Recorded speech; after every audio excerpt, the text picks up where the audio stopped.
Hello everyone, মাই lifestyle ব্লগে আপনাদের সবাইকে স্বাগত। আমি প্রিয়া নিয়ে এসেছি আজ আপনাদের জন্য একটা অন্যরকম স্ন্যাক্সের রেসিপি। বিকেলের টিফিনে এই স্ন্যাক্সটা হলে কিন্তু খুবই ভালো লাগবে। তো তার জন্য দেখতে পাচ্ছেন এখানে আমি চিড়ে নিয়ে রেখেছি। তো চিড়ে দিয়ে আমি কি স্ন্যাক্স বানাবো? চিড়ে দিয়ে আমি বানাবো চিড়ে টিক্কি, মানে পোহা টিক্কি। তার জন্য আমি এখানে চিড়েটাকে কিন্তু ভিজিয়ে রেখেছি। এবার চিড়ের মধ্যে যে পরিমাণ জল আছে সেই জলটাকে আমি একটু ঝরিয়ে নেব। তো চলুন আস্তে আস্তে চিড়ের টিক্কিটা আমি বানিয়ে নিই। চিড়েটাকে আমি জল ঝরিয়ে রেখেছি, দেখতে পাচ্ছেন একদম চিড়েটা ঝরঝরের মতন হয়ে গেছে। এইবারে আমি এর মধ্যে দিয়ে দিয়েছি একটু শুকনো খোলায় ভেজে গোটা জিরে। এবার আমি এর মধ্যে দিয়ে দেবো একটু পেঁয়াজ,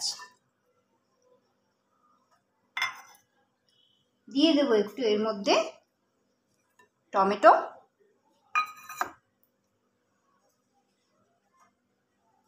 দিয়ে দেবো একটু রসুন কুচি,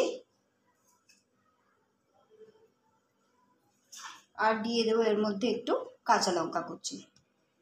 এবার আমি এর মধ্যে দিয়ে দিচ্ছি আলু সেদ্ধ করে রেখেছিলাম, সেটা আমি একটু হাতে মেখে আলু সেদ্ধটাকে এর মধ্যে আমি দিয়ে দিচ্ছি।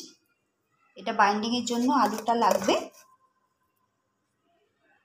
এবার আমি এর মধ্যে দিয়ে দিচ্ছি ধনেপাতা কুচি, দিয়ে দিচ্ছি এর মধ্যে একটু চাট মশলা, দিয়ে দিচ্ছি স্বাদ অনুসারে লবণ, দিয়ে দিয়েছি এর মধ্যে একটু হলুদের গুঁড়ো, আর দিয়ে দিয়েছি একটু গোলমরিচের গুঁড়ো, আর দিয়ে দিয়েছি একটু ময়দা। এইবার আমি সবকটা উপকরণ দিয়ে চিড়েটাকে ভালো করে আমি মাখিয়ে নেব। সবকটা উপকরণ দিয়ে আমি চিড়েটাকে ভালোভাবে হাত দিয়ে মাখিয়ে নিয়েছি। এবার আমি টিক্কির আকারে চিড়েটাকে শেপ দিয়ে দিয়েছি। আর হাতে টিক্কির শেপ দেওয়ার সময় আমি কিন্তু হাতে একটু সর্ষের তেল মেখে নিয়েছিলাম। তারপর আমি চিড়ে মিশ্রণটাকে ভালোভাবে টিক্কির আকারে শেপ দিয়ে দিয়েছি। এবার আমি এটা তৈরি করে নেব। আমি একটা প্যানে সর্ষের তেল দিয়ে দিয়েছি। সর্ষের তেলটা খুবই অল্প দিয়েছি, আমি এটা ডিপ ফ্রাই করব না। তেলটা গরম হয়ে গেছে, এবার আমি এর মধ্যে টিক্কিগুলো এক এক করে দিয়ে দিচ্ছি। আপাতত আঁচটা আমি লোতেই রেখেছি।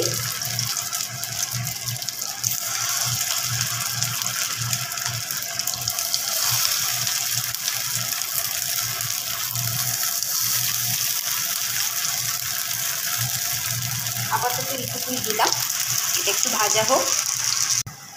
এটা কিন্তু মাঝে মাঝে একটু উল্টে পাল্টা দেখতে হবে, এরকম করে উল্টে দিতে হবে।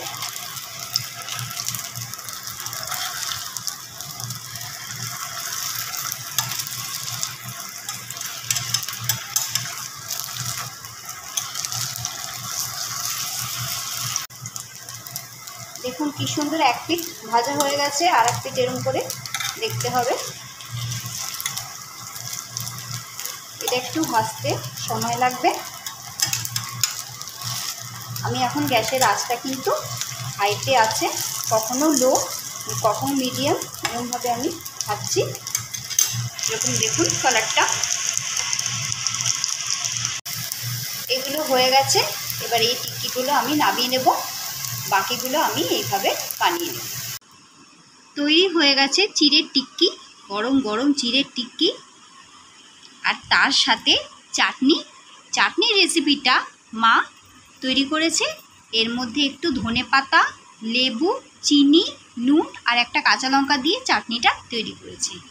এই চিড়ের টিক্কির সাথে চাটনি দারুণ লাগবে। তো চলুন টেস্ট করে দেখা যাক। মা আগে একটা টেস্ট করুক। এই একটু চিড়ের টিক্কির উপরে একটু চাটনি দিল, দিয়ে টেস্ট করছে। চলুন আমিও টেস্ট করি। আমি একেবারে একটু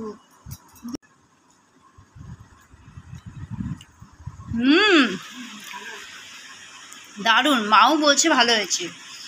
নিজের তৈরি করা খাবার নিজে করে কখনো বলতে নেই ভালো হয়েছে, কিন্তু আমি বলে দিলাম আজকে এটা দারুণ হয়েছে। অবশ্যই বাড়িতে আপনারা বানাবেন আর বলবেন কেমন হলো। আর এই চিড়ের টিক্কি রেসিপিটি আপনাদের যদি ভালো লেগে থাকে তাহলে চ্যানেলটি কিন্তু যারা সাবস্ক্রাইব করেননি তারা কিন্তু সাবস্ক্রাইব করে আমার পাশে থাকবেন। আর যারা আমার সাবস্ক্রাইবার তারা যদি মনে হয় রেসিপিটি ভালো লেগেছে তাহলে ভিডিওটিতে লাইক, কমেন্ট, শেয়ার অবশ্যই করবেন, আর আমার পাশে এইভাবেই সাপোর্ট করতে থাকবেন। আজকের মতো মাই লাইফস্টাইল ব্লগে এইটুকুই। ফিরে আসবো আরও কোনো একটি নতুন রেসিপি নিয়ে। ততক্ষণে